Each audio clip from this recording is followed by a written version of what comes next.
In episode number 334 of the Reasons I'm Broke podcast, we cover Funko's official Bulbasaur pop announcement. They have gone ahead and hit the highest bar in Pokemon with this reveal. We also discuss Warner Brothers' plans for the Birds of Prey sequels. We are already planning sequels. The first one isn't even out yet. Our comic book highlight this week comes from the world of the new gods, and that is Female Furies #1. All of this and so much more on today's show.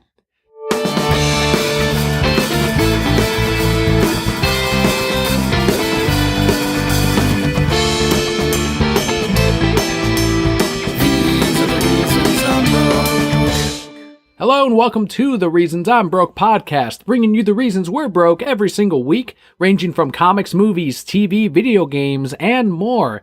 I am Burglar Daniel this week.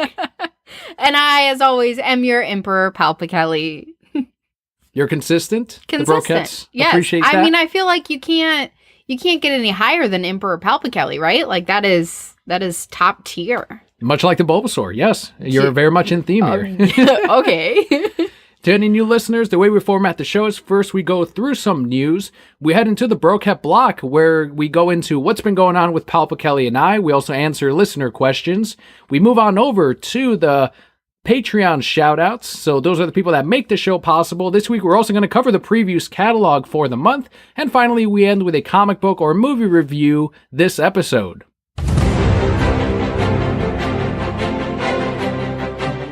Starting off with some stuff on the small screen, we've been talking about this for a while, but FX has officially picked up a series order for Y: The Last Man from its produced pilot. That's right. Last time we covered it on the show, we were talking about them actually making the pilot. Mm-hmm. As some of you may not know, but many of you do, the pilot is what decides whether or not the show will continue after that. If you ever watch pilots for TV shows compared to what you normally know, they'll sometimes have a completely different theme song, completely different cast, and even different characters and names. Talking about that, it's funny that you mention it, because my dad was just talking about this. My parents' favorite show is Stargate, SG-1, whatever. They love that show, which was on Sci-Fi for forever. Well, they were watching the very first episode, which was really a movie and was, really long. It was like an hour and a half, right? And Dad's like, so this was originally on Showtime. And I was like, that's weird. And he goes, yeah, so this is the only episode with a nude scene. And I'm like, what? And sure enough, there's a naked lady. And then it got picked up by Sci-Fi. And they're like, oh, nope, none of that. No nudes. None of that. So, yes. Pilots. So you're saying there may be nudity in this pilot? I think there will be nudity I don't know. I didn't read Y: The Last Man. The show is set to debut in 2020 under the name Y, so they changed it. And that's just the letter Y. Just the letter Y. I think that's a mistake. Y: The Last Man is more catching, especially to viewers that are flipping through channels or going through the TV guide or even going through streaming, since that's what people are doing now, as opposed to just the one letter of Y. We'll see. I don't know how they're going to market it with that, because you could market either very differently, right? But if it catches on and gets viral, #Y, boom. Do you remember the premise to the comic book by Brian K. Vaughan? Yes, so all the men in the world disappear, and there's only this one dude. They die. And he's trying to find his girlfriend who's in another country, but all these ladies either want to breed with him or kill him. Yes. That's essentially it. And as the series progresses, you find out that he is not the only man in the world, and there's a lot to explore there, especially such as in certain towns where women can't get over the fact that there are no men, so they live with women who pretend to be men to kind of normalize that particular society. Right. How sad would that be? Now I'm all sad because I'm just thinking I would lose you and Leo. Yeah, that's true. Like my whole family, boom, gone. No, who would think of these terrible things? Your favorite comic writer. Clearly a man thought it up and said, but I do really like him. But clearly he was like, men are so important. What would happen if they were gone? No, that's not really at all the message, especially with, I think his name is like Yondell, or I don't remember. It's been a little while since I've read it. But he is actually traumatized by a young experience as a sexual experience that he had, I think, as a child. So now he doesn't really want to have sex with anyone, and that kind of ruins his own perception or his own drive to want to repopulate the world. So everyone's fucked up in the comic, much like Brian K. Vaughan's characters tend to be. And they're amazing. They're always amazing. I will definitely watch this if we have the ability to. Continuing on the TV side of things, according to Deadline, ABC, as owned by Disney, has opted not to produce a pilot based on a team of Marvel female superheroes. This might be news to a lot of brokettes, because this news didn't really break, did it? No one really picked it up. No one got mad. I didn't even know they were making a pilot based on female Marvel heroes. And Disney will make sure that no one ever knows that this was ever a plan. Imagine if Warner Brothers or DC had canceled a female-led anything. Oh, well, they're just not with the times. Their women just can't carry shows. They're not progressive enough. It would be the most sexist fucking studio, the most sexist channel in the world, the most sexist creators. Disney, Marvel does it, though. It's like, oh, well, I just don't want to talk about it. That's all. It's whatever. It doesn't matter. They produce good things. They just didn't have a good story for it. That's exactly what they're saying, actually. I read the comments are like, yeah, maybe the story wasn't good enough. Or, actually, they're probably going to put it in the Disney Plus channel. Any excuse to, like, give this an okay and a pass. Right, They are giving it. These sheep are scrambling. So, of course, no details were given for the cancellation. Do they need to give a reason? No, because like you said, 90% of people don't care. That's right. The Marvel sheep do make up the majority of these viewers, so that's why you may not have heard the story. I know that the details were that they were going to be lesser known Marvel superheroes, obviously ones that they did not plan on using on the big screen, and they might have gotten their own story. Like, now that they've canceled it, I now care about these Marvel superheroes, of course you do. Because now I'm like, how dare they? Like, imagine what kind of characters could have gotten their spotlight, Kelly. So what kind many of characters they could have highlighted in the comics, what kind of merchandise for these young girls and these young women. Might have been women of color as well, and different sexual orientations. But yeah, I guess they're not progressive enough to do that. We'll never know what could have been. Shame on them. It's too bad, Disney. If they're not going to react like Warner Brothers had done it, then I will. Of course you will. Who else is going to? You and the 1% of the DC belugas. Here's a news story that might be a little bit older, but Kelly and I were not able to cover it last week. Geeks Worldwide is reporting that a Batman Beyond animated film is in the works at Warner Brothers. While concept art for an animated feature has existed at Warner Brothers, people are speculating that the success of Sony's Spider-Verse film put this project back into motion. I'm sure that it is back into motion because of Spider-Verse, but I also feel like this movie is a long time coming. Like, people have been asking for this for a long time. People have been asking for a Batman Beyond live-action film, not an animated one. Make another animated one. Go ahead. Batman Beyond is great. I mean, it's all right. It's not great. Great. It's got Old Man Bruce. It does have Old Man Bruce. Hopefully Kevin Conroy is the voice of Old Man Bruce in the movie. It's okay because it has residuals from Batman the Animated Series, including Kevin Conroy. And the actual animated designs that they have had at the Warner Brothers lot and these pictures that did resurface do have it as a more, not necessarily Pixar-esque type of animation, but a little bit flatter than what you would normally be used to. But this was when they were planning on releasing this by now. These are older designs. That does not mean that they're going to just start over. It could be that this gets retranslated or even reworked into what is now going to be this Batman Beyond animated film. No word on whether this will hit theaters or whether it's going to be straight to Blu-ray. The one thing I've been seeing is people reporting that this is going to be a Spider-Verse of Batman Beyond, but that does not make any fucking sense. Why would you? There's no Batman Beyond story in which they then visit all the different Batmen from the different universes and different versions. No, this just means that the success of Sony's film tells all the other studios, hey, this is possible. What animated things do we have that we can then put forward? What kind of demographic can we hit that's similar with our product? What story would you want to see in this movie? It's obviously going to be some kind of reinvention of the character. It's going to be an origin from the beginning. So that's what I think it's going to end up being, just a reworking of what's already been out. That being said, I don't think it's going to be as tied into the animated series as the original Batman Beyond was. I think it's going to be more like the comics where This Batman is the comic book Batman, so all of the things like Infinite Crisis and all of these things have occurred in this version of this universe. So I think it's going to be closer to comic book Batman Beyond rather than animated. I could definitely see that, but I want Kevin Conroy to be Old Man Bruce. That's all I need out of this movie.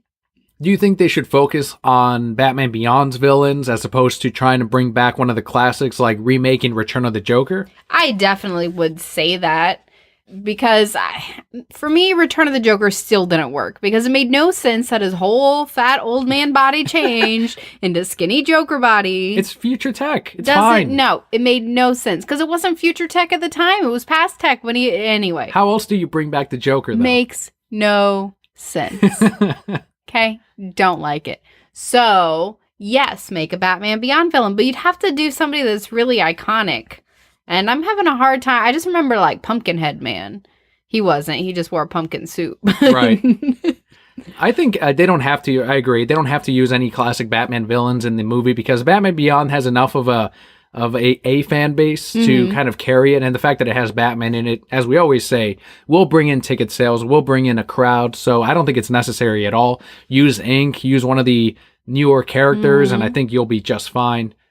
Since we're talking about, we bring up a Return of the Joker and we can't not talk about it. One of my favorite things in that animated movie is it makes it very clear that Terry McGinnis did not beat the Joker, right? Right. This was never like what would happen if Batman Beyond went up against the Joker. Oh my God, Batman Beyond's way stronger.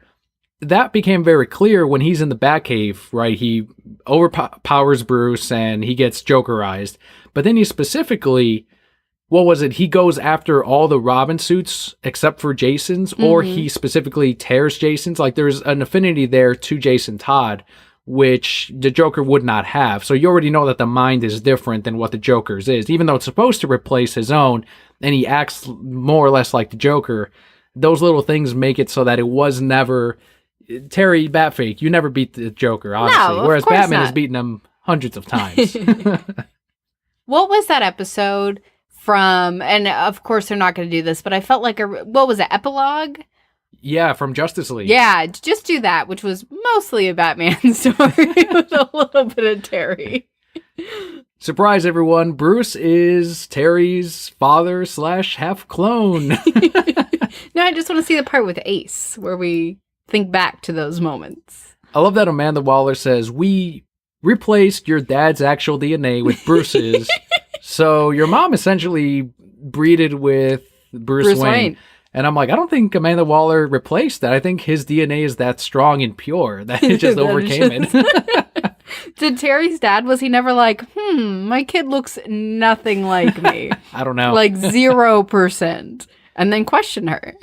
I think his little brother, too, was also dark-haired as well. Yeah, he was. I forgot what his dad looked like because he died in like that first episode. Spoilers. 20 years later. Yeah, his poor dad. His kids look nothing like him. They probably look nothing like his mom either because Bruce's DNA was just that strong. I love Amanda Waller's line of, we had enough DNA, he leaves it all over town. Not remotely what I meant. And I'm like, well, both are right. You think Batman being in his Batman suit is like... He fucks women all the time. Yeah, not in his Batman suit unless it's Catwoman. But they know who Bruce is. That's the whole point. So they can collect Bruce Wayne DNA from all over the place. Well, yes, accurate. All right, fine. People ask what his weakness is. Women. Like, literally, that is it. Do you really think he fucks all those women? Like, really? I think he does. Like, I know there's the Playboy aspect, but the people that Batman is attracted to, he has fucked Wonder Woman. He has fucked Catwoman. He has fucked Talia al Ghul. He has fucked Batgirl. He has... Who else has he fucked? Zatanna. Who else was it? Zatanna, yes. That's only 5. Cheetah. That's 6 right there. 6. When did he fuck Cheetah? I mean, he seduced her. Yeah, that wasn't getting busy with And her. I think That's only 5. He was attracted to her as well. I don't think he was. She's a cheetah. I think he would have. She's who else? A cheetah. Andrew Belmont, the Phantasm. Yeah, but they were like together. That's where the most DNA came from, and she showed up in that Batman Beyond episode. So there you go. She was probably still dripping from all the.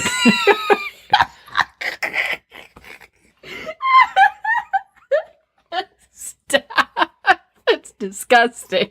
And true. It's so gross. True. Ew. That's still only 7. Don't slut shame Batman. That should count for like 5 right there. All that come. Just Andrea Beaumont. Good on Batman. Don't slut shame Batman. I'm not shaming at all. But probably Amanda Waller too. That's probably where she got most of the DNA from when he showed up in her shower. He loves that power. Loves the strong women. Speaking of strong women, because this is how you handle a project with female superheroes. You need someone to set an example, Marvel/Disney. You've got your example. Here They've done it it once already with Wonder Woman. Mm-hmm.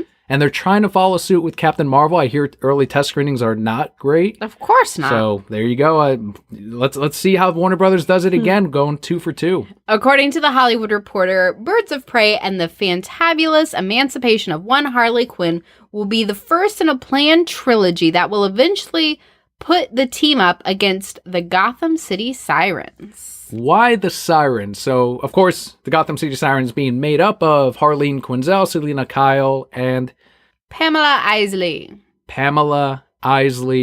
Gotham City Sirens was originally set to be directed by Suicide Squad director David Ayer, #release the Ayer cut, with Black Mask as the villain. As we now know, David is no longer attached to the project, and Black Mask is instead going to be featured in Birds of Prey as played by Ewan McGregor. Ewan McGregor. What a great guy. Good job, Ewan. This tells me that the script got reworked in some way into Birds of Prey and its sequels. Because originally it was going to be Gotham City Sirens with Batgirl against the Black Mask, and now it's Black Mask in this film with a different team, but we're having to plan Suicide Squad in the sequels. So my question is, obviously Harley Quinn is part of the Sirens, but right now she's part of the Birds of Prey. So how's she going to go against them? Birds of Prey is going to end with Harleen Quinzel switching teams and going to the Gotham City Sirens, and that's how it sets up the sequel. You're going to get Catwoman and Poison Ivy in Birds of Prey. My heart is so full right now. Calling it. It's going to happen. It's so full. Is there also a Godzilla roar at the end? Because that would make it perfect. God, I can't wait for that movie this year. King of the Monsters and the Joker movie are the two that I'm like, fuck yes. It'll be great. Those are the two right there. Did you see that Legendary put up these posters to celebrate the New Year? I think it's the Lunar New Year or the Chinese New Year. It's the Chinese New Year. And they did all the monsters in that same style. You got Godzilla, Rodan, Mothra, and Monster Zero, who's facing away from the camera. He's not looking at the post at the viewer. He's the only one facing his back to the viewer. Because he don't need to, show off for anybody. He just does this Monster Zero thing. He already knows he's my favorite. Godzilla's kind of looking over his shoulder like, Rodan's all upon. Because nobody likes Rodan. He's just flying around fucking shit up. Mothra's just flying by. Just going by doing his thing. Not really concerned. Destroying a city. Because nobody likes Mothra. Chime in, Brokehead Core. If you like Mothra, you let us know. Your Emperor says no. #no Mothra. Birds of Prey and the Fabulous Emancipation of One Harley Quinn will be releasing next year on February 7th. Ooh, so about a year away. Exactly right, about a year away. Cannot wait. I'm sure we'll see more about it soon. I am so excited for Catwoman and Poison Ivy. That's all I want. That's all I need in my life. Just skip the other 2 movies. Let's just go to Gotham City Sirens. Especially if Paul Dini and Bruce Timm get a little cut of that. They won't. But I hope so. One can hope. Flipping on over back to the Disney side and actually talking about some video games, Disney chairman and CEO Bob Iger recently spoke out about the company's relationship with EA and their position in the video game industry overall. Bleeding Cool also picked up the financial earnings from Disney, which I believe is where this particular bit of news, it's all posted online, the full PDF. And I think that's where he might have addressed this bit of news, or at least this department of the company. And Bob said, as a company, Disney has, quote, never managed to demonstrate much skill on the publishing side of games, end quote. Ooh, he didn't like that Lion King for the NES? The one is the Genesis and the Super NES? Yeah, whatever. The one that no one could ever beat? It was terrible. But this did not fly over well with previous game designers and publishers, including Epic Mickey's Warren Spector. He tweeted out, quote, I guess I should be insulted when @Robert Iger says Disney has never been good at video games, but I'll just take the high road and stand proud with the Epic Mickey team and laud them for the great work they, we did for Disney, end quote. That's at Warren_Spector. How crappy to see that from like the guy who owns the company that you put your blood, sweat, and tears into for a game that you were really proud of. I retweeted it. I favorited it. I liked it. Good on you, Warren. Yeah, stand up for yourself. Don't need no Bob. He's never going to do another Disney game, but he doesn't need no Bob. Yeah, I think that is kind of shitty. Like, it's not PR. Is this common for... Actually, you're right. It is common for Bob, because on Twitter, we had just talked about the Captain Marvel, 7 parks, 7 rides, 7 hotels, 7 cruise lines. It's like, what are you doing, man? Who's reining him in? Can we get, like, a team of people just to rein him back? You know who runs his Twitter? The same person who runs Trump's Twitter. I think no one runs his Twitter now. Oh. Like, I think he has no filter, and I think that's the problem. Or at least on these financial reports, he's talking to investors, so he can just say whatever he wants. Whatever he wants. Someone cut that shit. As long as there's dollar bills floating somewhere, he's fine. Yeah, just cut ties. Who cares? Someone also replied to Bob Iger in the same exact tweet and said, yeah, you build your success off of just buying someone else's success. Great job. Just buy up more Foxes, why don't you, Disney? Just buy them all. Unfucking believable. Star Wars, Pixar, buy it all. Was there ever a Disney game that you liked? I thought Epic Mickey was okay. I heard that Disney Infinity was awesome. At the Lion King game, I did have a lot of fun with. Aladdin, I hear a lot of people enjoyed. I played some Aladdin. I like the Mickey's Magical Castle on the Genesis. I might be getting the name wrong, but that was a 2D platformer. It was really, really good.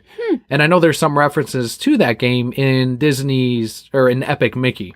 That's cool. I didn't even know that that one existed. I remember Lion King and I remember Aladdin. I played both of those. I sucked at them. I never got past the first level, but I enjoyed playing it as much as I could, right? Until I died. The Genesis Toy Story also, I really liked as a kid. I did play N64 Toy Story. And it used to make me real angry because you needed the save cartridge, right? And I didn't have one. So I played for like an hour and got really far. And then I had to turn it off. But then my cousins were leaving. And then I was pissed off because I couldn't hang out with my cousins. And I cried. So my parents bought me a save cartridge. Nice. But I like played the hell out of that game. I beat everything in that game. It was awesome. Was that one also 2D like the Genesis one? I don't know if it was a direct translation or was it full 3D? I'm pretty sure it was full 3D. It's been years. I mean, we still have it. We can plug it in and play it if you want. Yeah, we can give it a shot. Do TVs still have the ports on the back? So I think you have to get an adapter now. Plug it in. Oh, damn it. No, but I played that game for hours. It was Toy Story 2. That's what it was. I loved that game. See, Disney, all your games don't suck. I think we all know that, but Bob's like, no, EA's the greatest. I think he's trying to maintain I don't think Bob knows how to play video games. Well, he's trying to overvalue the relationship and the contract that they have with EA to the investors. So he's like, they're the ones, we're on the right road right now. Everything else in the past has been shit, but this is the direction we're going. Fuck, burn that bridge. We'll buy a new one. And this is where we stay on the video game talk as we go into the BulbaPOP block. And this is where we ask BulbaPOP questions and we talk about what Papa, Kelli, and I have been up to this week. So staying in theme with everything for now, Funko, as we mentioned at the opening, has officially announced that orders are live to retailers for the Bulbasaur Funko Pop. This release is due to Funko having nothing else to make. Fucking nonsense. They finally made it. Bullshit. So they're like, well, I guess we'll make Bulbasaur now. But Funko fucking burned me so bad when you sent me that text earlier. You didn't laugh a little bit? Just a little bit. Here was the premise. Daniel sent me the screenshot and he was so excited. He was like, yes! And I went, ah! Like I was excited and said, Funko's run out of things to make. That was genius. Bulbasaur is not that unpopular. That was genius. You gotta leave Bulbasaur alone. You know what? The other day, I sent you a redhead emoji, and you sent back a clown. So... Because that's what's on Android. There's no redhead emoji yet. That's the closest right now. I was trying to help you. You could have sent back a beautiful woman, not a clown. But that beautiful woman would not have been a redhead. It would have been some other woman. It would not have been a redhead. But the clown was hideous and terrifying. But it was a redhead. It was the closest to the redheads. It doesn't... You could have sent, like, the genie that's a redhead. Clowns are funny. People like clowns. No, okay. Did you already talk about when the other lesser starters are coming I out? don't think so. Squirtle and Charmander will release in the year's following season. So probably a quarter release. Right. So this quarter we'll get Bulbasaur. Next quarter we'll get the rest. Like, who cares? The B-chance, if you will. What if they released a Professor Oak? Is there a Professor Oak? Man, I would buy I'd that buy shit. that shit so fast. You can pre-order your Bulbasaur Funko Pop today at your local comic book shops. Yes, the pre-orders are live. Let them know I got 2 of them. And then Did you really? What are you going to do with the other one? Love both equally. Oh, okay. Man, like in case one does... Actually, I'll fucking open one. I can open both. It doesn't matter. Like I told Scott earlier, he's like, you're as big of a Bulbasaur fan and you only got 2? And I'm like, yeah, they're still Beanie Babies at the end of the day. It's not like I'm investing in fucking Bulbasaur Funko Pops. That's what I told Frankie earlier today. I got 6 brokettes that sent me messages like, hey, did you see this? Did you see this? And I loved it. Like, I am not complaining about that. But it was fun having like a different conversation with each one. And it was like, yeah, are you getting 2, one to collect and one to open? And I'm like, no, they're not collectible at all. But I just want to support this Bulbasaur so much and want to get 2 of them as opposed to just the one. And yeah, why not open one of them? I love Bulbasaur and Frogs so much. In the previous catalog, which we're going to talk about, there's a set of like 6 little frog statuettes, and each one's doing something different with a leaf. Like a little leaf, like it's holding it as a hat. One it's peeking through. I can't wait to show it to you, but I'm like, y'all fucking get that little set of little statuettes and put them all throughout the house. Just hide them. Put them in corners. So like I step on them. I'm like, fucking Dan. It is incredible that this is the first one. Is there any strategic element to Bulbasaur being the first of these now worldwide starters that you can get, and they're not just fucking exclusive to Target? Unless they're trying to release the starters like in order. So I could see this one and then Charmander will be next and then Squirtle will be next. Maybe that's their mindset. Yeah, that could be it. I know some have theorized that you go for the more popular ones later because that way the excitement of Pokemon spills into Bulbasaur. So they're going for the least favorite of all the Pokemon first. Not all the Pokemon, the fucking starters. I did have my coworker Sean ask, are they going to do the rest of them? Is there anything solicited? And I'm like, well, if they do, and granted, these are going to sell extremely well, but they're going to have to renegotiate another contract for the rest of the Pokemon. There's no way that Funko went, all right, here you go, Pokemon Company. Here is X amount of millions of dollars, plus here's the percentage of cut that you will get for each one of these sold. But you got to give us the publishing rights to all 700 plus Pokemon. Right. Pokemon Company went, no, here's the 3. And then maybe we'll negotiate for the next 3 starters. Right. What about those trainers? Yeah, that's going to be a whole different contract. They're not stupid. They're going to raise that percentage based on how well these sell, which they're going to do incredible. Of course they are. When do we see the next Pikachu? Because there's going to be more Pikachu. Well, yeah, you got to have Pikachu with Ash's hat. That'll be the next one. There's got to be the standard Pikachu. I think the one that's Target-based has the open mouth. It's like smiling. There's got to be one with closed that everyone can get anywhere. Uh-huh. There's got to be a themed one for maybe even the different seasons. There's got to be a Christmas Pikachu holding a little present. That's too much. We already have the There's not too much. You're going to get all the Pikachu. Oh, yeah. Too many Pikachus. Will you get all the Pikachu? Yes. Well, this is why they're going to do them. I got all the Pikachu systems, and that was too much money. I'll invest $10 in a Pikachu. Were you able to see the box that the Bulbasaur comes in? No. It's even themed, and I don't know if this is because the actual contract was probably more expensive than like Stranger Things or Netflix or any of the other properties that they get, or if it was a mandate by the Pokemon Company to elevate the packaging to something that they're more happy with. And I'm sure even the Pokemon itself, because it's not even as Funko based aside from just the eyes. They literally just took a Bulbasaur model that is straight from the games and they slapped their circle eyes on it. And I think that's the Pokemon Company going, we need to approve your designs before we go through with these. Probably. And they want it as close as possible to whatever they're selling and having in the video games and on the t-shirts and on their toys. It's really cool. I'm very happy for you. You've waited for this day your whole life, and it's finally here. Like, I know this is not the best timeline, but it's a great timeline. This is a good one. I don't know if there's a worse timeline where there's no Bulbasaur or they never release him, just like Build-A-Bear almost never did. Oh, yeah. Your Bulbasaur Build-A-Bear is pretty cool. Yeah, every time I'm editing, I'll look over at it, and I'm like, oh, there's that plush. Like, ah. I remember Meowth was released before you, and I keep going. Is that what you tell him? That's horrible. I still love that, where it was Squirtle, Charmander, and then Meowth. People were like, that's a weird-looking Bulbasaur.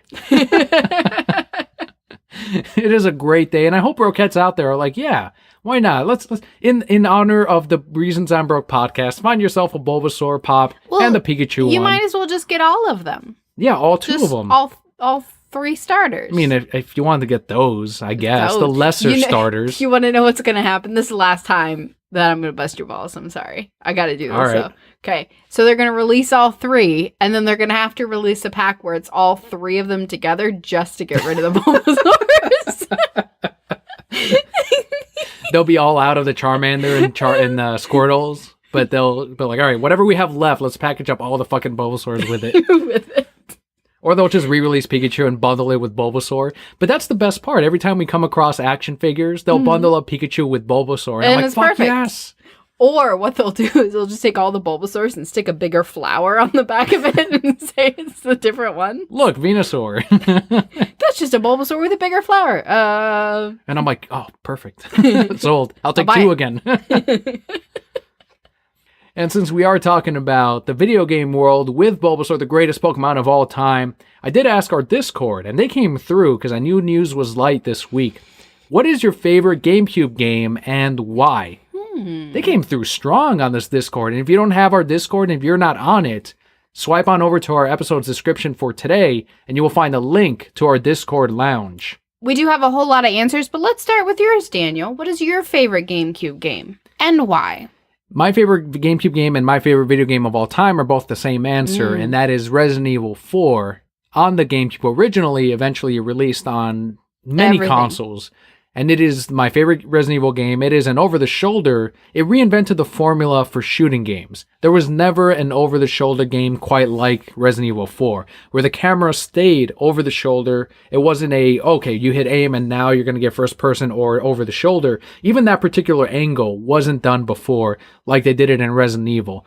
It is an action game, beautiful controls, beautiful graphics. It pushed the system that was the GameCube. It was an amazing exclusive for Nintendo. Huge for them because they had that reputation of being the kiddie system. And they said, Capcom, how much will it be to get your next Resident Evil? And it ended up being that they gained one of the greatest games of all time. And to me, my favorite game of all time. It had Luis in the game, and his character was awesome. Ended up dying like crazy. Aww. The whole game he says, Luis, my name is Luis. And Leon keeps calling him. When he dies, he screams out, Luis! Luis! That's not even his name! And I always joked, no, my name is Luis. And the story itself is like a typical weird action movie where he has to save the president's daughter, and he's the only one. But what I liked also about it is it took place in Spain. So all the zombies, if you will, they elevated zombies where they weren't just slow moving creatures. They used weapons. They were a parasite. They weren't zombies. It was a whole new type of species and a whole new environment. And they spoke Spanish. So whenever you would hear them, they would actually, some of them would say behind you in Spanish, detrás de ti, imbécil, all in that Spanish accent. So you didn't pronounce the S's. And all of that, I was like, oh shit, right behind me. So hit back B, immediately turn around, you see a guy half swing, fuck you, bitch. I shoot him right in the eye. I would kill these fucking zombies with one bullet. I knew this game so well. You shoot them in the face, they'd go into the animation where they'd be struggling and holding their eye, and then you run up, you get the prompt to kick them. They would fall on the ground and you just knife them. You knife them slowly, and by the time they got up, the animation to get up, and they're already dead. Their health is gone. They would fall right back down. You get a pack of bullets from them. That's how you fucking get your bullets. That's how you play defensively. I fucking knew this goddamn game. Heal, soft boil, toxic. I had so many healing shit just in case, and it was great. When it inspired Dead Space. There was the whole mechanic to Dead Space was because of Resident Evil 4, and that's why I latched onto that series so much, because it was literally a space Resident Evil 4 with also creatures and different zombies and all that shit. So it really set forth a whole new genre that I wish continued today. And unfortunately, Resident Evil 5 I really liked, but it was a step down. And then from there, they've really gone down and completely reinvented the formula. But that is why, I mean, I could keep going on Resident Evil 4, but I'm going to stop. Well, did you play enough GameCube games to say that you had a favorite? I did have a favorite. I won't say that I played a lot of them because I really didn't.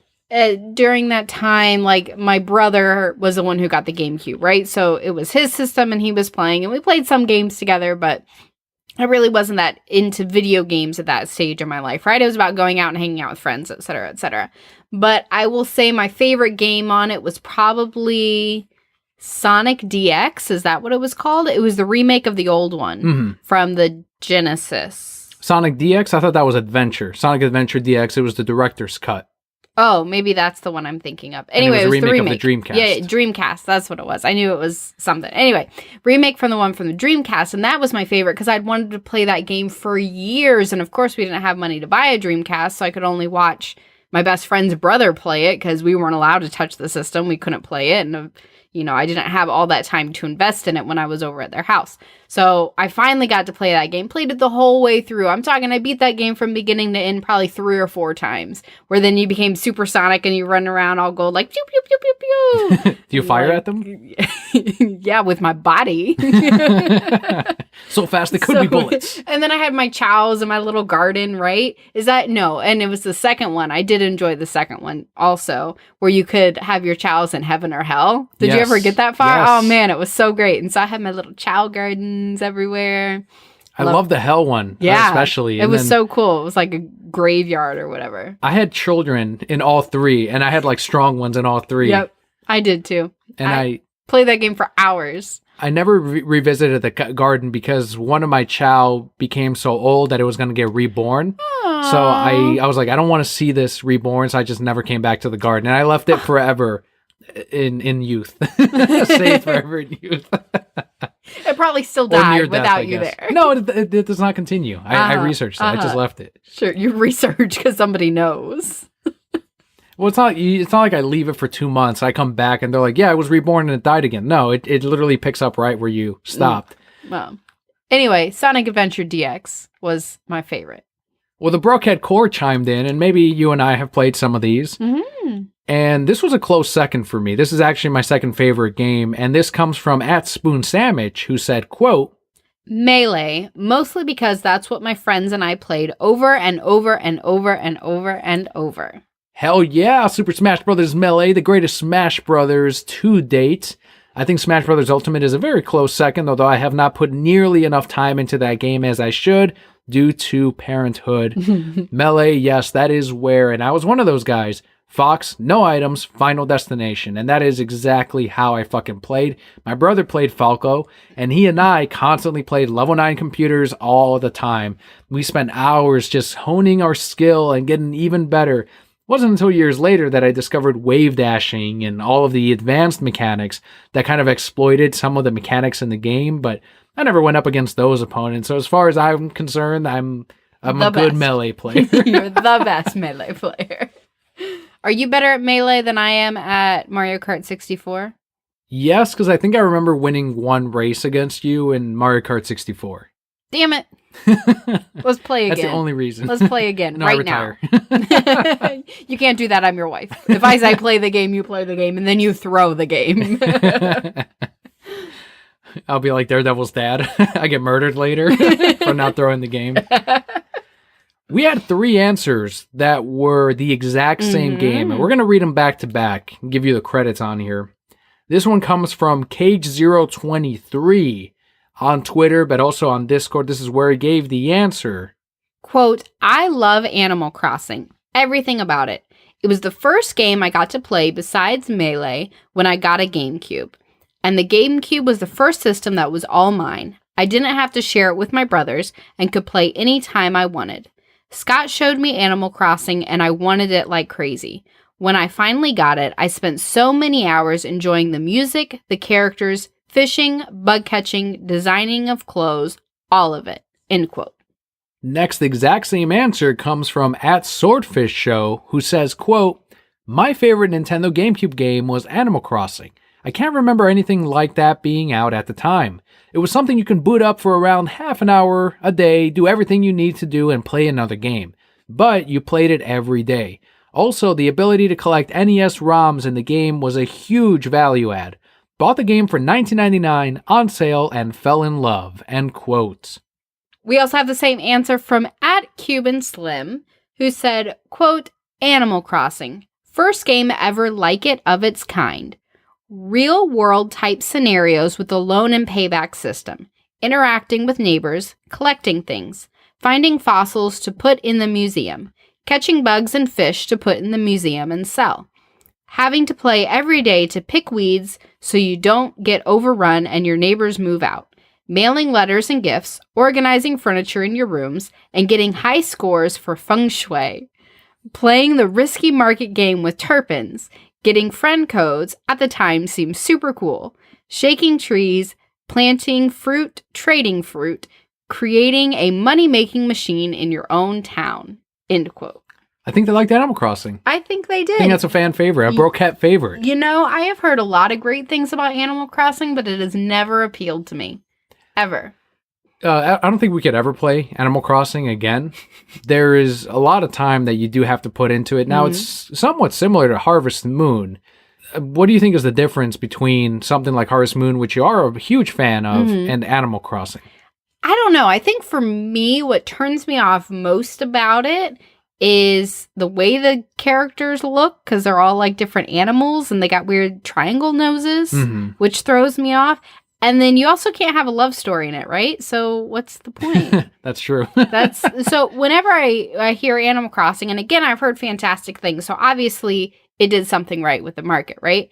But it kind of reminds me very similar of, like you said, Harvest Moon, but The Sims also, where I could have an actual life and actual people, not weird animals. So you're like the more human and personal aspect to something like Harvest Moon and The Sims. Yes. I think that's what it is. Because it's like a real person talking with dogs and falcons and stuff. Yeah, I mean, that's true. Very true. That being said, I love the Animal Crossing GameCube game. It was originally an N64 game that did not release in North America. They reconverted it and released it on the GameCube, and it did extremely well. I remember you needing it came with a memory card because it took that much memory for the GameCube, and it even came with a sticker, so you can put this Animal Crossing sticker on your memory card so you would know this one's full with all Animal Crossing shit. Just Animal Crossing. And those NES ROMs, like Purple Swordfish said, were an incredible, like the game was in this game. Like you can collect all these different games in your own, so you can set up the system in your little house and you can play the full game for these NES ones. And then they later on incorporated the different e-reader cards so you can unlock even more NES games. There were the Game Sharks that you can get for it. Yeah. So even if you didn't have the e-reader, you can still unlock all of these different items in your Animal Crossing game. So I had a blast with it. I can see exactly the huge appeal to it. There's so much replay value. The problem is, like Purple Swordfish said, you did have to play every day. And that's one of the downsides, is if you miss the week or a year, the game continues. So unlike the Chow Garden, your chows die here. Pretty sure your chow died there too. Your weeds continue growing. You have different neighbors that are now gone and different. So the relationships you were building with these different neighbors are now completely I didn't like those neighbors anyway. there was a few good ones. Asshole cat neighbor. I like the raccoon that runs pretty much owns your house. You got to pay him. Weirdo Where's my raccoon. payment, bitch? So what he does. I love the whole aspect of if you go during Christmas on the town square, then everything is Christmas and you have all the lights up. So it kind of enhances your real world life, I think, because then as a kid, you're like, what's Halloween? What's going to happen then? And you go in and the whole town is also different and Halloween based. And even now with the new Animal Crossing that's inevitably going to come out on the Switch, there's going to be even more different events that they're going to work into the game. So good on everyone else that's going to play it in the future. Again, I don't think I'll ever have the time to play or enjoy Animal Crossing anymore. I think Michael Pachter said it perfectly on his Pachter Factor podcast, in that he now plays different games as an adult than he played as a younger adult. He no longer has the time to invest into, huge, massive multiplayer games or all of that. He says now he plays games like Red Dead. I don't know how he has the time for that, or games that are only single player. Pokemon for the Switch. You should play it. You got time for that. The next answer on favorite GameCube game came from @Pandanime, also from Lazy Gaming Guys, who said, quote, My favorite GameCube game is Custom Robo. It is such an underrated game, and when I picked it up, I regretted nothing. It is a fun, self-aware anime plot with great gameplay. The multiplayer alone made for hours of enjoyment, along with the hours I spent getting the parts I wanted and making the best Robo ever. This is a game I go back to all the time. I will never outgrow it. End That's quote. so cool. I've never even heard of that game. I know it was a third-party game, I believe. And our final response to this question that we have comes from @OmniJam, who says, quote, favorite Nintendo game was Metroid Prime. Favorite third party was Resident Evil 4. Prime was my first Metroid game and the first first-person shooter I got into. The lore and mystery behind the world you are in, and of Samus and the enemies she runs into, for me led into other games. The graphics were awesome, controls were tight, and combat was tense but fair. Resident Evil 4 was, and still is, one of the greatest games ever made. The atmosphere and aesthetic are unique and easy to lose yourself in. Leon is great, and this game cemented him as arguably the most favorite hero in the series. The shooting is tight, the set pieces are amazing, and the enemies are frightening. Also, some of the best Easter eggs are in the game. I've bought it on 4 different systems, and if it ever drops on Switch, I'll buy it again. End quote. I most agree with OmniJam. That was a lot of words, Omni. He came through. All the Brocats came through. I do have to do a correction immediately. Panda Anime, I thought of the wrong Custom Robo. So I was thinking of a completely different robot game where you plug yourself in. Custom Robo is more like a custom Gundam game. Now I know exactly what he's talking about. My brother played that all the fucking time. It looked like so much fun. I never played it, unfortunately. But you can customize your robot exactly how you want with the different guns and the different action. It is a blast to at least look at. And I hope they re-release it in some form because it's one that I've always wanted to play and I never got around to, but my brother spent hours on it. But going back to OmniJam's answer, Metroid Prime, the first one, honestly, it's a gorgeous fucking game. It was one of those games where at the time it was one of the most beautiful games out on the market on all systems even. It was where they really showcased the fact that you are inside Samus's suit. And this was controversial at the time because it was a first-person Metroid game, whereas there's never been anything but a 2D scroller for Metroid. But it got raving reviews because at its core, it was still a Metroid game. You still went and upgraded your weapons, you still found new weapons, and then you went through dungeons and different bosses. For all intents and purposes, it was just a 3D first-person Metroid game, and I think that's why it succeeded so well. But as a kid, I remember, I guess as a teen, when you'd go through corridors and there'd be like steam going through, you'd walk through it and your helmet would get fogged. And that was a huge deal for me. Like, I was like, holy shit, look at these fucking graphics. When it rained, you saw like the water droplets going down your fucking helmet. Cool. And there was never anything that I'd seen like that. And it was absolutely incredible. I think the GameCube, just to round out our thoughts on the system, incredible games on it. It did not have massive third-party support, and I think the actual success of it wasn't as great as they wanted it to be. It was considered right afterward when they released the Wii somewhat of a failure. It was a joke. I was made fun of for having a GameCube and that being my favorite system from that generation. I never owned the PS2 or an Xbox. That was my thing. I was a Nintendo fanboy. Kind of still am, at my core, even though we have a PS4. But the GameCube itself had incredible games, very powerful system. But I think it was a product of the actual support on it, the design of the system itself, and the controller, which was very quickly criticized among casual and hardcore gamers. Next time, ask the question about Game Boy Color games. Or Maybe I will. N64 games. I'll think about it. Maybe I'll drop that out there. Or PC games, because then it's always The Sims. So much so that you even recognize Sims music when they use it in commercials. I do. Isn't it terrible? When I hear it on TV, I'm like, that's a Sims song. I can't tell you. I've probably put more hours into The Sims than I have any other game ever. That's including Pokemon. That's insane. I spend hours on. I love The Sims. And then, like, I'll get a family, like, so far, and then I'll delete them and start over. You're like, this is boring. And then I'm like, you're going to earn money the real way, bitches. And then, like, 3 days later, in Sims time, I'm like, here's your free money, bitches. Go buy that house. That's where I want you to live now. But then they can't get their prizes because they didn't really earn them. Oh, gotcha. Yeah, it sucks.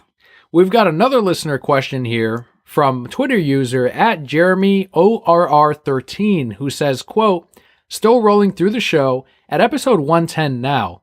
Question, all-time favorite comic run and all-time single issue, end quote. My answer was that we get this question pretty often, and our answers are never the same. Like, they change. It seems to. Because our tastes change and our memories, I guess, aren't as good sometimes. I don't remember the last year, so... Do you want to go first with your favorite comic run or favorite single issue? Yeah, my favorite comic run is no surprise to anybody, is Saga. Okay, so your answer is the same. Will always be Saga. I absolutely love that as a whole. You know, it's got many great issues, but like I say every single time, each issue builds off the last one. Each issue gets greater, and each issue has me going, oh shit, what's gonna happen next? So Saga, always, now, forever. Unless something better than Saga, which is impossible, comes out. Saga's excellent. And the way I always pitch it, it's got everything. It's got romance, it's got sex, it's got violence, it's got gore. Every single bit that will hit every single reader is in this particular run. At some point, you will get an issue of everything. Don't read it in public. Yes. At Starbucks. I did that once. Twice, maybe. It's tough for me to say, like, can I say that a miniseries is a comic run? Yeah, maybe go not. ahead. Like, okay, I'll give both answers. The miniseries is Superman Red Sun. That's probably my favorite 3-issue run.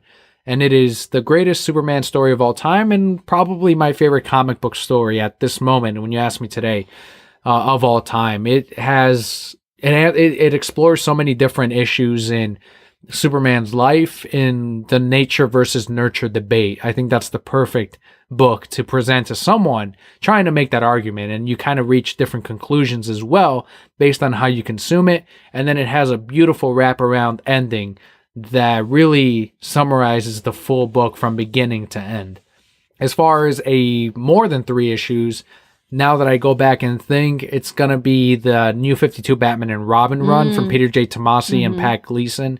That in itself is another beautiful exploration on parenthood. It is Batman learning to be a parent, to be the best Batman, to be the best Batman, raising a Robin and a son at the same time, and also Damian Wayne learning to not only be a great Robin, the greatest Robin, but also in being Batman's son. We haven't read that run in a while. Do you think if you went back and read it now, you would get different things out of it, being a father yourself? I think so, but I want to read it when he's actually like a kid. Like, I still consider him a baby, but when I actually have to really discipline him in a way, or when he's learning things in life, right? Where, you know, it's like, well, son, this is why this happened. I think I would get more out of that particular run at that point. I do want to give an honorable mention to another great comic series, was Mark Allred's Silver Surfer. Yes, so good. That was great. There were many issues that I ended crying. Yeah, if you all the Marvel heads out there you go. Go for Dan Slott's Silver Surfer run. Never got the sales it earned. It needed to be one of the best-selling comics out there. And I think one of the products of that was the fact that it never had a consistent release schedule. Dan Slott said it was because of him. I'm not sure if that's true or not, but now that it's out in trade format, I know they've done like a complete collection. It needs to be on every comic reader's shelf. The Silver Surfer run, Batman and Robin New 52, Superman Red Sun, and of course, Saga from Image Comics. Do we want to answer the single issue question? Like, mine is the silent issue from Batman and Robin. That's probably mine too. That's the one that always sticks out when people say, you know, name a great issue. And that one for sure, it's, you know, right in the aftermath of Damian's death and Batman dealing with that. And not a single word, but so emotional and powerful. A father losing his son with zero dialogue. All images still written by Tomasi, but also written, of course, as an artist always does, at least they should with these comics, by Pat Gleason. Beautiful issue. One of the best. And we do have a final question this week from Brokettes. This one comes from @DCU FanFam. That's right. That's their Twitter handle. And they asked, quote, how would you like to see Warner Brothers handle moving forward without Ben as Batman? Do you want the younger version stories to be set in the past as a young Batman, or some kind of soft reboot in the current timeline with a younger version? Or maybe something else? End quote. I believe that Warner Brothers will make the best decision Even after Justice League? possible. I would hope. I would like to see a younger Batman. Yeah, go back in time. Let's see where he started. Let's see him getting busy with Catwoman, because that's what's going to happen when he's younger. Or fast forward a bunch of years and make him really old. Well, we're definitely not going to get that. We explored some of this last week, but I know there's some other DC podcasts out there that I'm sure have gone like a full an hour and a half on just this one news story of what happens now. What do we get? Mm-hmm. Where do they go? And I think it's still going to be in that direction that we said last week of we're probably going to get a multi-contract deal with this new actor that is Batman. So we're going to get out of timeline, much like Wonder Woman has, they're doing with the first one and now the sequel in 1984. Right.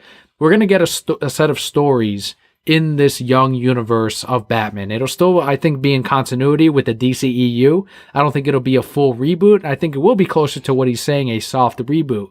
Now, the issue is, I don't think we'll get this younger Batman in future, like a Justice League 2. I don't think a Justice League 2 is in the plans for Warner Brothers at all.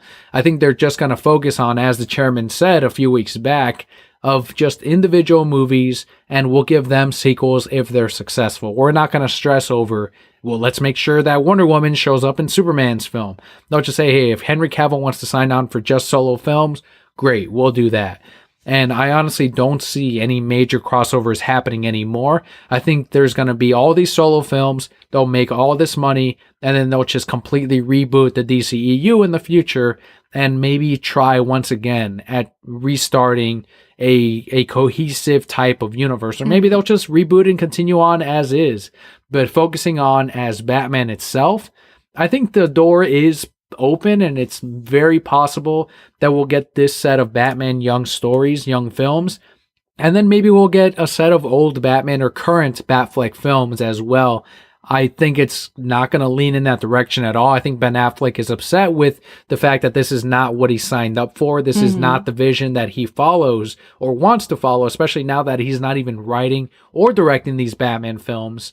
So it's going to be a, hey, maybe I'll show up in the flashback or as an end cap to these stories, but we're just going to let that young Batman exist. I'm out of here. I'm going to go direct and win, as I said last week, Oscars elsewhere. Well, and again, we brought this up last week, right? There's nothing saying, while highly unlikely, that DC starts to move back in the direction that he originally wanted to be in, and then he can be a part of those movies, right? We don't know that won't happen. That's the thing, we don't know. But as we have said many times, they've made casting and they've made calls that we didn't agree with at first that turned out to be pretty great, right? Like Heath Ledger as the Joker.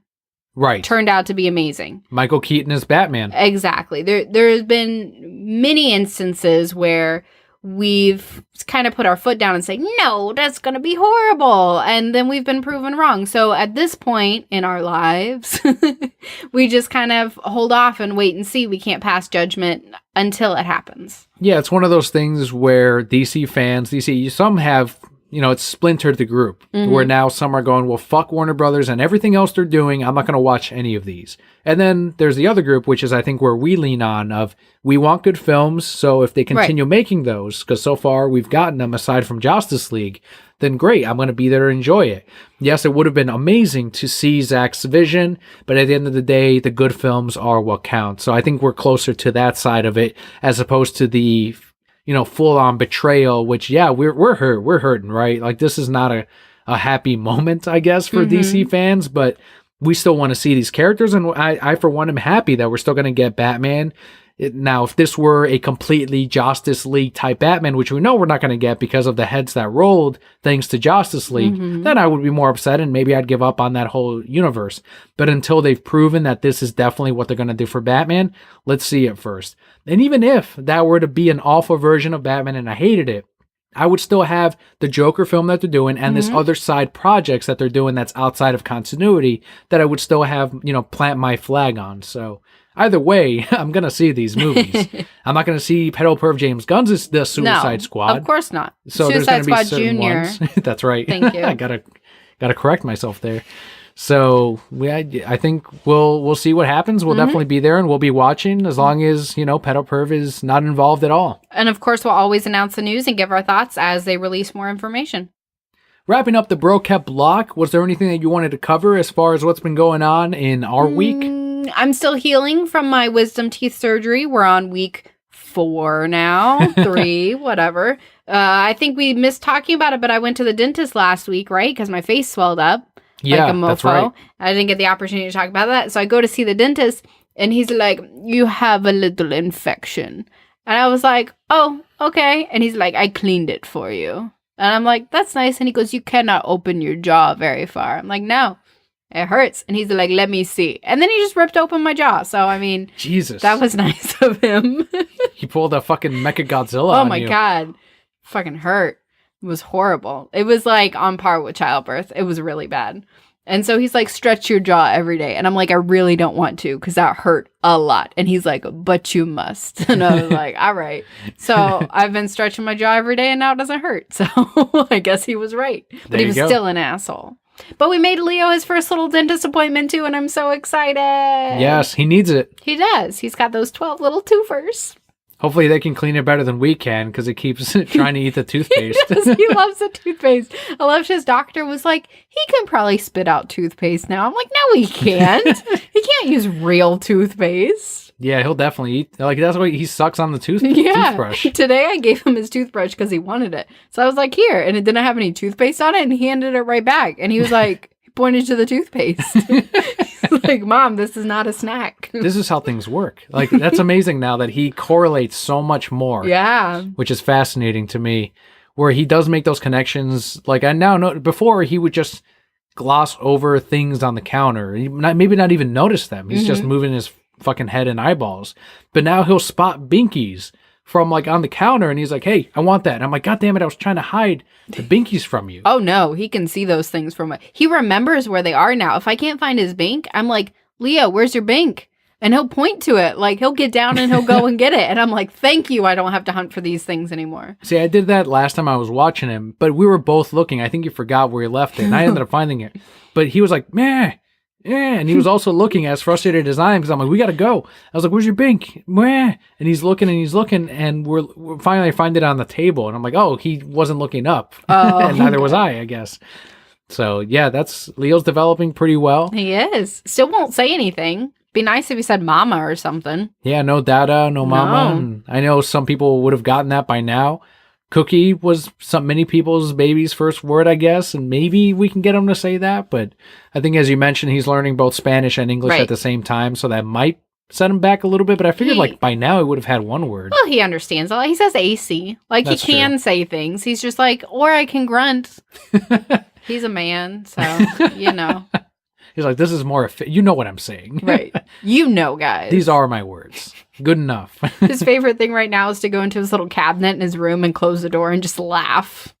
Yeah, that's a nice new game. There's another game he plays with Grandpa, my dad, in which, and I'm guessing, he said it, my mom told me it developed from him running around in the backyard and then falling, and Grandpa immediately picking him up, like, hey, are you okay? Like, concerned. And I guess he liked the act of immediately being lifted up, and he thought that was fun. So he started running around and purposely falling in front of Grandpa, falling as in like falling sitting on his down. butt, sitting down. And then so they thought it was hilarious, so they keep doing that and laughing, and it's a game among them. Like, he laughs as he's like sitting down. Right. So I'm like, where's he get these fucking games? And they're like, I don't know. He's just a kid. Like, yeah. And that's what amazes me is kids just think this stuff up. Like, kids just know how to play. They don't need to be taught. They know what's funny. They know what timing is, which is crazy.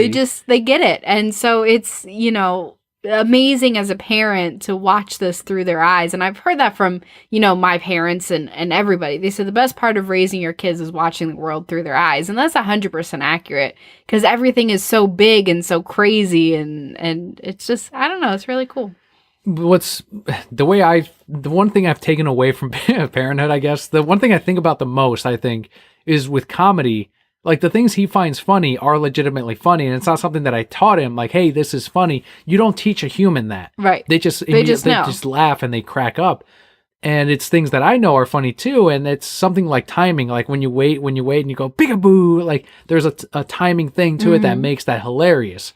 So I don't think that comedy is something that we invented. I think it goes around our biology. I think if it's already ingrained, I guess, in some way, and then we just kind of build on that and, you know, make jokes and all that stuff and continue that timing and have patterns and so on and so forth.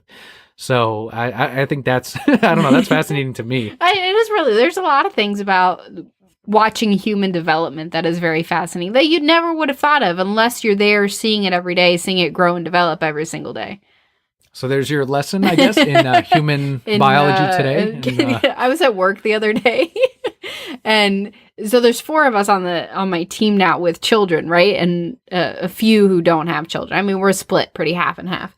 And somebody came back from paternity leave. He was out for like 2 months with this kid, right? And came back. And one of my coworkers without a child goes, "Oh, thank God, these people just sit around and talk about their kids all day." And she goes, "Wait. You got a kid too. Fuck." And then he sat down and we talked about our kids. So it's what you do as a parent. You just talk about your kids with other parents. It's true. And you go, "Oh man, my kid like had a huge blowout today and then smeared it all over the place before I came to work." And you're like, "Oh, my kid projectile vomited, exorcist style on me." And it's what you do. I do that with subscribers now too. Yeah. Like if their kids come in, we'll just start talking about our kids.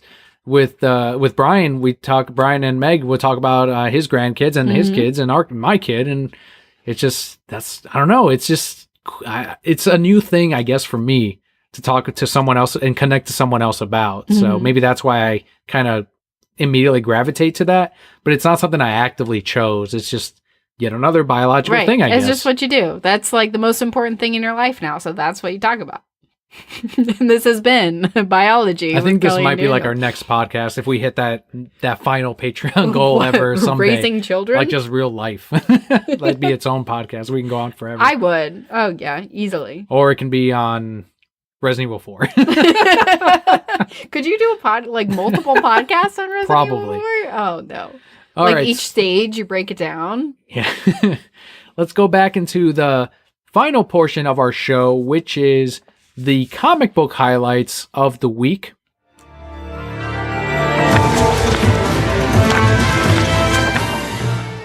And we're going to kick it off with the previews catalog. One of the last 2 things we're going to cover.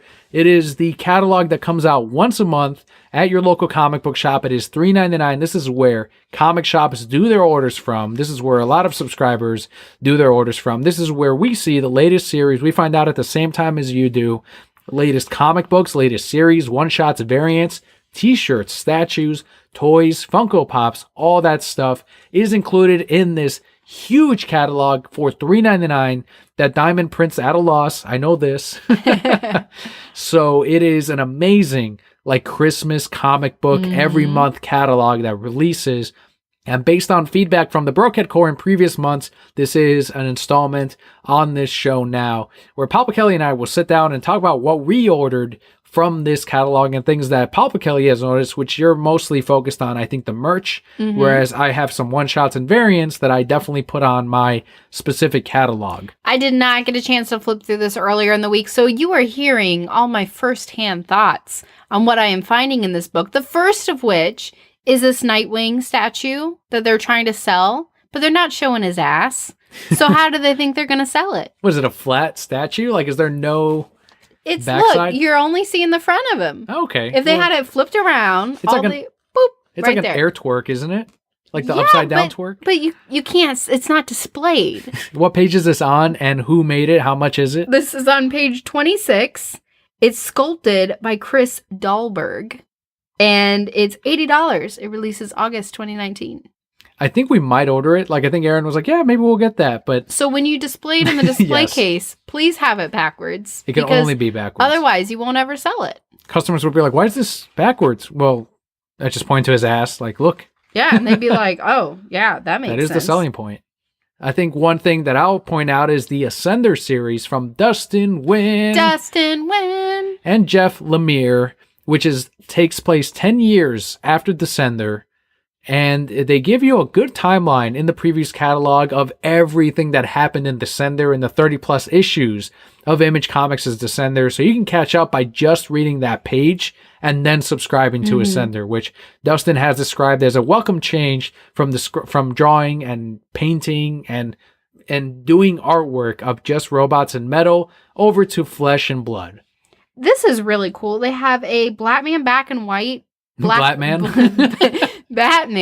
black and white mini statues. So there's 7 of the small Batman black and white statues, which we're huge fans of. And you get 7 of them for $40. So you have all the different art style. They have Dustin Wins in here. They do. We have ordered 0 of those. I think they're cool. They are cool. They're not sellable, unfortunately. Really? Yeah. I would buy them, but not really. Please don't order one for me. The one that got a lot of attention was on that same page. It's the Batman black and white where he's seated on this type of throne. What page is that and how much is it? That is page number 31. It is $80. Yeah, that one got a lot of attention online, and I think it's going to do extremely well. It's a different pose than what we've gotten from the black and whites. It's a pretty provocative pose. Batman's like, here I am. Probably to, Catwoman, Wonder Woman, Talia, and all them. No, just Catwoman. The rest of them? Just Catwoman. I also ordered the No Robots pin on that same, within a couple of pages from the Ascender solicitation. It is a Dustin Wynn piece of artwork, and it's something that I will put on my work lanyard straight from the sender. Also, the Heroes in Crisis number 8 variant, which is Harleen Quinzel coming out of the pit of acid as she transforms. I think the Harley Quinn one will be a hugely popular variant, and of course, us being Harleen Quinzel fans, we will be getting it. Page 52, Avatar The Last Airbender Pop Vinyls! I'm going to get the Appa for us, for sure. Only Appa? Oh, he's cute. Yeah, I love Appa in that. He's adorable. I also like this high Captain Crunch standing next to them. We're selling that now. Did you see him? He's definitely high. Yes, he is. He's 100%. Did you want any other Avatar ones? Maybe. What am I going to do with them? Is there an Uncle Iroh? Yeah, there is. He's right there. Also looking high. Maybe on Uncle T. Iroh. That's true. Also, the Batgirl 34 variant by Josh Middleton. Another great one by Mr. Middleton. Catwoman number 10 variant by Archerm. Got to get the Archerm variants. You got to. Detective Comics number 1002 from the DC Comics catalog is the Dark Knight Returns Batman with the armor as he's about to fight Superman. So he's got the glowing eyes. It's not the maskless one. And it is awesome. I think it's my favorite of the Blueprint variants. Page 62. What's wrong with Johnny Depp? That's the, Harry Potter and what? The Fantastic Beasts and Where to Find Them. It looks terrible. Also, this Batman right here, the Ikemen series, is that like a Batman love app? Because Ikemen is a love app. I didn't know that. What's it look like, though, the Batman? He's real grumpy. He's just got his arm crossed. Like, he's the character that you can choose between where he's like, I don't need love, but you teach him to love you by the end of it. I'm also going to get the Flash number 69 variant.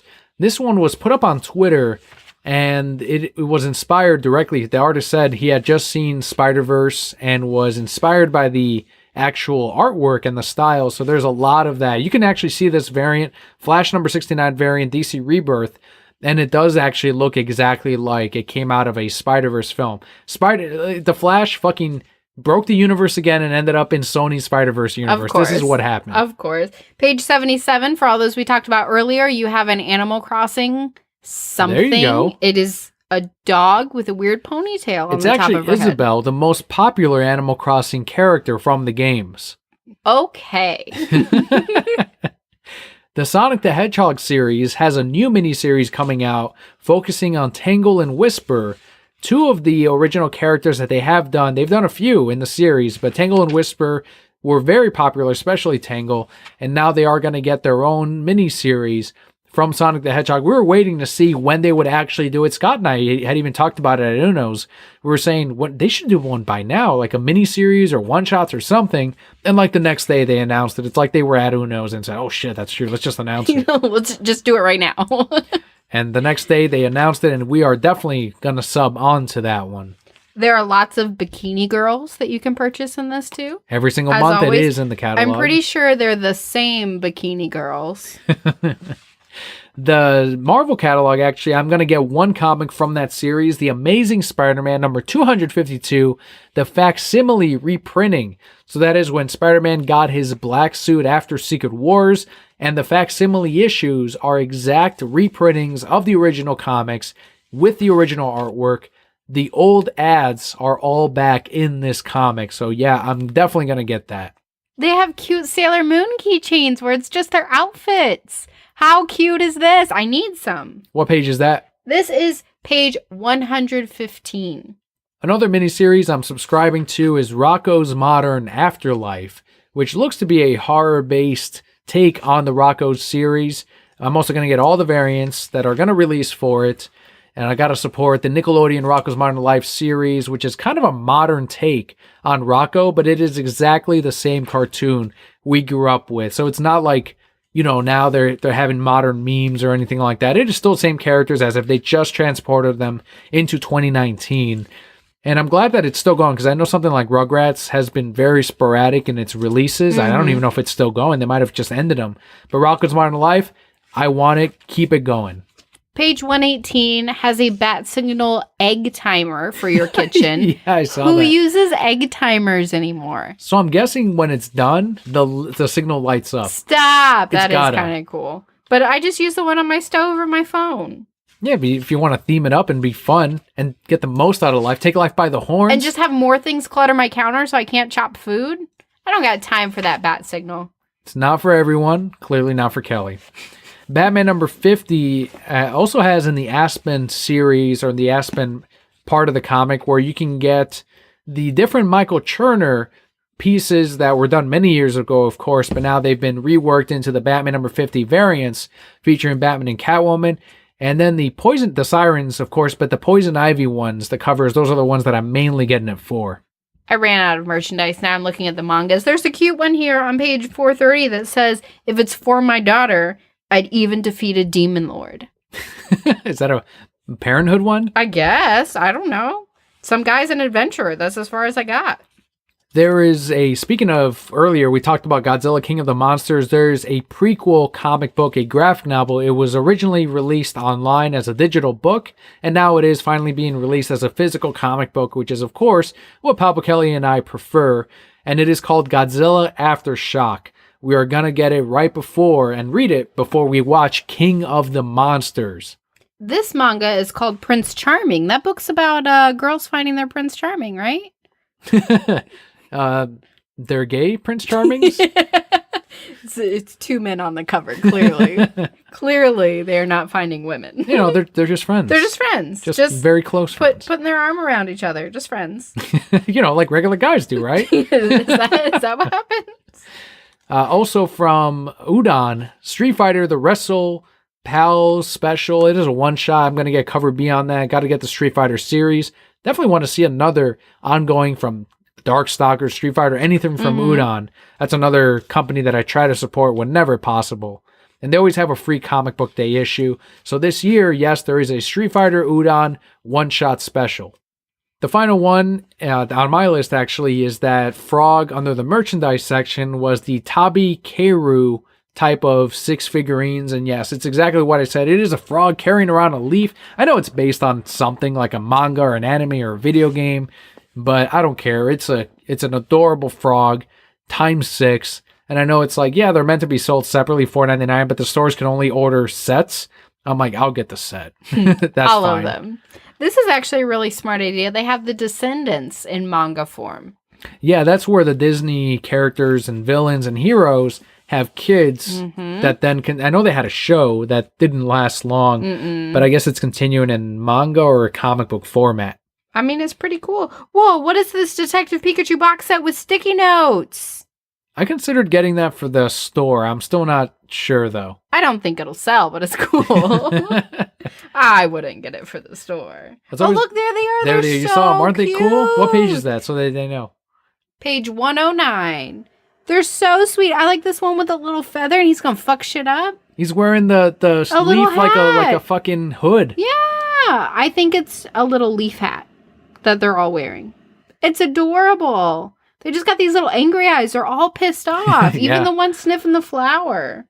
Good choice. Thank you. I appreciate that. It is a great choice. It's a great choice. Where are we going to put them? And throughout the house, they're like little things. So tiny little froggies. How do these bikini ladies stand upright? Their boobs are too big. You gotta buy one and find out, I guess. I don't want to. Wait, go back one page. Is that a Digimon? Go back one page. This one? The little pink one. Yes, at the very top. That is the Digimon. That's it's right. the little pink What Digimon. page is that? 92? 92. It is when they de-evolve into the smallest form. They're pretty much like a Ditto or like the Pac-Man. This says fucking Mochimon. ghost. I don't know what a Mochimon is. Yeah, we have a lot of fun with the previews catalog. There's so much in there that we want to get. We end up making a list and getting some of it, not all of it. There's a lot of that would never sell. Like, why did they solicit that? But I'm sure there's a market for all of those pieces. The Dragon Ball Super thing section is always huge. There's no Vegeta in here. Yeah, he's right there in Vegito. Screw that.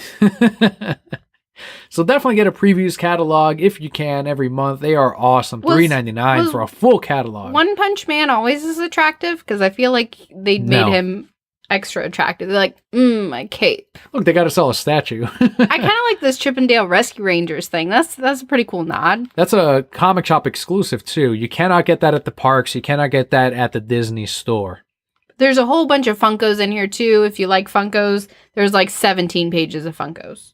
So moving on to our final part of today's podcast, we have our comic book review for the week, which is Female Furies, number 1 of 6 from DC Comics, as written by Cecil Castellucci, with art by Adriana Mello, and colors by Hi-Fi, our old friend Hi-Fi. This is pretty much the story of Granny Goodness, and making her not as much a villain in our eyes. I don't know if this, I'm not a huge New Gods reader. They've recently done a Jack Kirby compilation of the New Gods, which I did not pick up. But this is an origin of sorts, like you said, for Granny Goodness, where she kind of outlines, or they outline her rise up in the ranks with her Female Furies. One thing that I did notice, and I think it's my favorite part of this comic book, it's $3.99, 6-issue miniseries, is at the beginning, it starts off in the modern artwork that you're going to get for the rest of the comic. But when you go into the flashbacks of Granny Goodness, all the colors are flat. It is very Kirby-esque.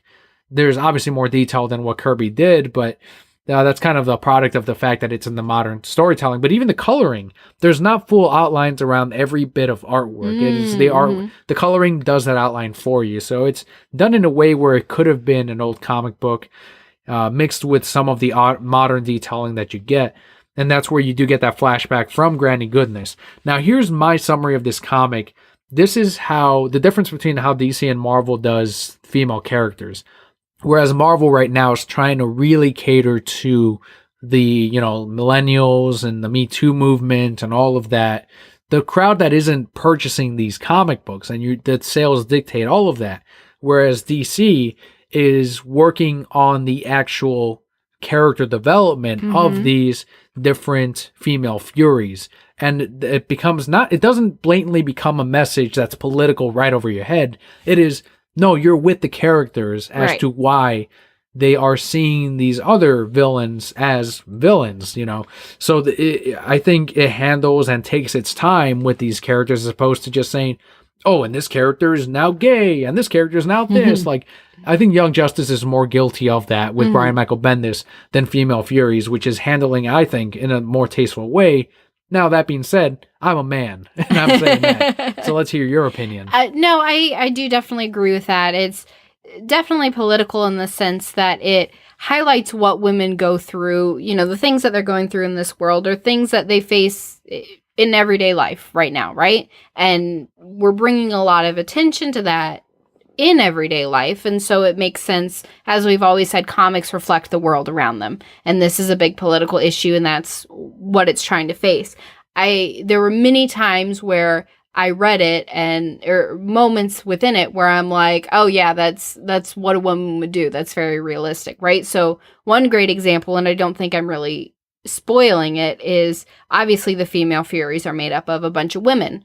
One particular Fury is getting special attention, they feel, and the other woman comments on it. Oh yeah, of course she is. Oh, of course they want her because she's the most beautiful. If I looked like that, I would do those things too. That's what we do, and it's terrible. It's terrible that women immediately think that way. But yes, it happens. In other instances, we just need to do this so that we get the respect that we deserve. Yes, that happens also. So I did enjoy those moments. Like you said, you're going with the characters to understand them. That being said, there still were moments where I felt it was a little too far out of the realm of what it should be. So, for example, they're on Apocalypse. These women are fighting. They're like, okay, so there's a few more tests you got to go through before you can officially get to where we respect you. And then they have to dress up, and then they have to cook, and then they have to do these things to prove that they're worthy. And the joke is, well, they did not make the men do any of this. And yeah, I get it, but that's still, you're trying to make a point in that moment. You're trying to put that to specifically show a point rather than make the story so believable that we feel it throughout, right? So that was the only negative that I had with that. I really like how they're setting up Granny Goodness. I went from really I liked her as a character, but I was like, Granny Goodness, right? So in just this first issue, I went from feeling that way to being like, yeah, Granny Goodness. She got to do what she got to do, right? So... Yeah, I think that's one of the, and I really like the comic, but there are certain jarring things in the book, as you mentioned, and that's the one thing. I did not know if this was a part of the New Gods history. Maybe these were references to these old Kirby books, maybe they weren't, so that's where I was kind of given that leeway because I am ignorant of that particular world. Mm-hmm. But the changes that they did seem to make with Granny Goodness, and it's at the beginning, and I don't know if they're implying that she is a gay character, with the words of, but she's a male. Don't you find that disgusting? I'm like, all right, is this changing the character or what's happening? I think that we got too much explanation to Granny Goodness as opposed to you could have made her motivation what it is in the rest of the comic. Mm. I think the fact that Darkseid's special attention to her was unnecessary for the rest of the book. I think you could have gotten your point across from the way she treats the Female Furies and what she puts them through. And I think that would have been enough. And you could have saved those pages for maybe more expanding on the rest of it. Overall, I think we both really enjoyed the book. It's a great beginning. I hope that they keep the same momentum throughout because then I think it'll be a really solid miniseries. The one thing I will say, we did cross-pull it at my comic shop for the Mr. Miracle subs. And it is not going to be anything like Tom King's Mr. Miracle book. It is not a heady experimentation on these characters or a kind of drug trip on what's happening on Apocalypse and what's happening with these kids and these villains. This is strictly about the Female Furies, and it is a retelling or a re-origin of sorts on Darkseid and on Granny Goodness specifically and her team up. So because of that, I took huge value in that. I enjoyed seeing Granny Goodness, who I really like, especially from Superman the Animated Series, Justice League, Mr. Miracle. And we do have her first appearance, and I can't wait to see her in the New Gods film. So because of that, I really like that they focused on her in the Wonder Woman series, where she wants to recruit Wonder Woman as one of the members. But this is not at all like Mr. Miracle. If you are going into this thinking that this is a sequel or an expansion on that, this is completely different. I do really think it has something for everybody, though, and I will say I feel like it's a comic more geared towards women than the Mr. Miracle series. So if you're a woman who didn't particularly enjoy Mr. Miracle, I would suggest picking this up and giving it a shot. And that is the wrap-up for our comic book highlight and our review for Female Furies number 1 of 6. We're going to go ahead and mix it up a little bit this week and finish things off with our Patreon shoutouts of the week.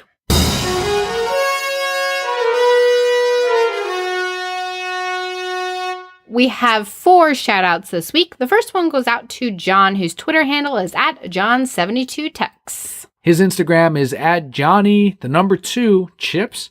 He posted his original Harley Quinn art piece from Dustin Wynn himself. Very jealous, John. Do you need our address so you can ship it over? I was like, are you selling that? I need to buy that. I need it right now. Good on you, John. Great piece to have. Our next shout out goes out to Brian, whose Twitter handle is @BrianSchaup1. Brian retweeted Dustin Wins Ascender titling for the series as set to release this April. Are we going to get Dustin on the show? He liked the tweet that I said of, hey, whenever you're ready to announce Lil Gotham, The Little Gotham return. Come on for a few minutes. I love Little Gotham. Dustin Wynn, be on our show. Next shout out goes out to Kat on Instagram at Katsha. She posted some incredible shots from the High Museum of Art. Yeah, if you head on over to her Instagram, you will find all kinds of great exhibit pieces, and mixed in with her photography background makes for awesome artwork on Instagram. And our final shout out goes out to Matt, whose Twitter handle is at Mr. Forklift. Matt retweeted the science behind stepping on Lego being more painful than walking across a bed of glass or fire. 100% true. It's gotta be. I watched the Guinness World Record of someone breaking a previous record that was then broken by his own, of him walking over half a mile in Lego bricks. Ugh. By the end of it, his feet were like torn up from walking on Lego. Why would he even do that? Because he's got to set the record. And no. He broke it early on. He's like, I broke the record, but he wanted to make sure that he never had to break a record again. So he went on as long as possible, which ended up being half a mile of just walking on Lego bricks. And the reason why, the Smithsonian did a whole article on why it was more painful, is because walking on coals is actually not as hot as you make it seem, because if you stand there, then you will get burned by the under fire. But the coals themselves, you can walk across and you'll be okay.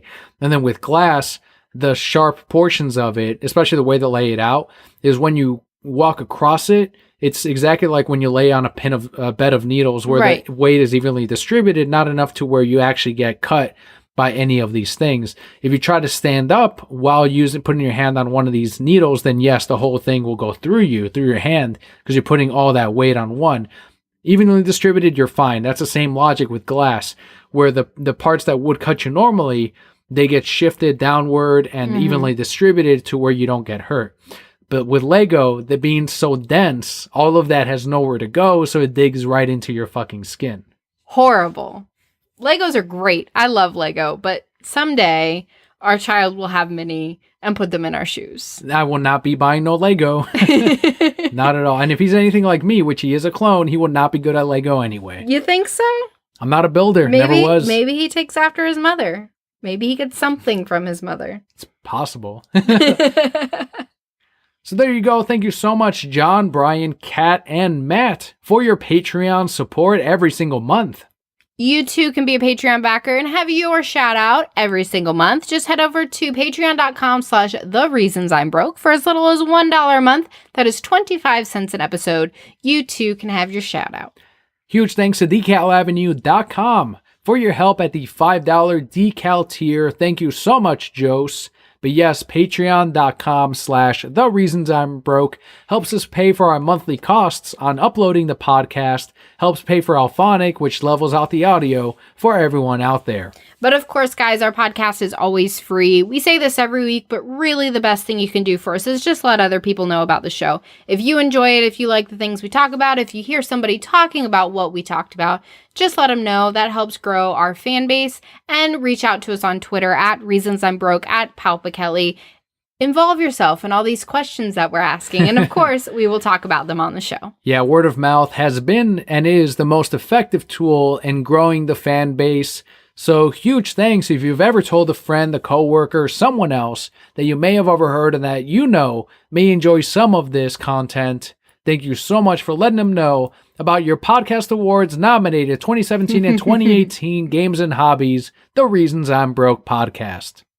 But with that, guys, we will wrap up our podcast for the week.